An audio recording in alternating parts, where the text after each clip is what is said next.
আজকে প্রথম সারির একজন জুলাই জঙ্গিকে গুলি করা হয়েছে। আসসালামু আলাইকুম প্রিয় ভিউয়ার্স, আপনারা ভিডিওর থাম্বনেইলে অথবা টাইটেলে একটি গালি দেখেছেন, যেটা দেখেই হয়তো আপনারা ক্লিক করেছেন। কিন্তু এটা আমার কথা না, এটা হচ্ছে আওয়ামী লীগের এক দালালের কথা। এই জঙ্গি নেতাদেরকে মনে হয় না বাংলাদেশ আওয়ামী লীগ ভাগে পাবে। আজকে প্রথম সারির একজন জুলাই জঙ্গিকে গুলি করা হয়েছে। কোন জঙ্গিকে গুলি করা হয়েছে নিশ্চয়ই আপনারা অলরেডি জেনে গেছেন। উসমান হাদি, ইনকিলাব মঞ্চের উসমান হাদির সব থেকে বড় পরিচয় একজন উগ্র, একজন অশ্লীল, একজন অশ্রাব্য ভাষার মানসিকতার ব্যক্তি, যার মুখ দিয়ে সবসময় অশ্লীল কথা বের হয়। এতটুকুতে আপনি হয়তো অনেক কিছু বুঝেছেন। ভিডিওর কপিরাইট নিয়মের কারণে আমি পুরো ভিডিও দিতে পারলাম না, আপনারা অবশ্যই ভিডিওটি দেখে নেবেন। এই দালাল একটি ইউটিউব চ্যানেল পরিচালনা করতেছে, যেখানে আমি ঢুকে দেখলাম শুধু হাদি নয়, বাংলাদেশের অনেক নক্ষত্রদের নিয়ে অনেক বাজে বাজে মন্তব্য করছে।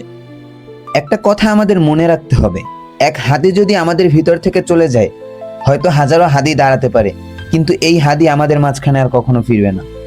আমাদের বাংলাদেশ তেমন কোনো সম্পদশালী দেশ নয়, তবে আমাদের কিছু নক্ষত্র, কিছু সম্পদ আছে যেগুলো আমরা হারাতে চলেছি শুধু রাজনৈতিক কারণে।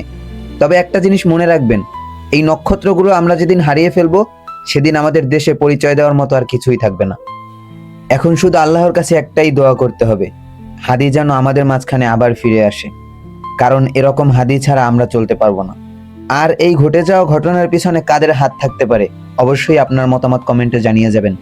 নেক্সট ভিউ, সত্যকে জানুন, ভয় নয় ভাবুন।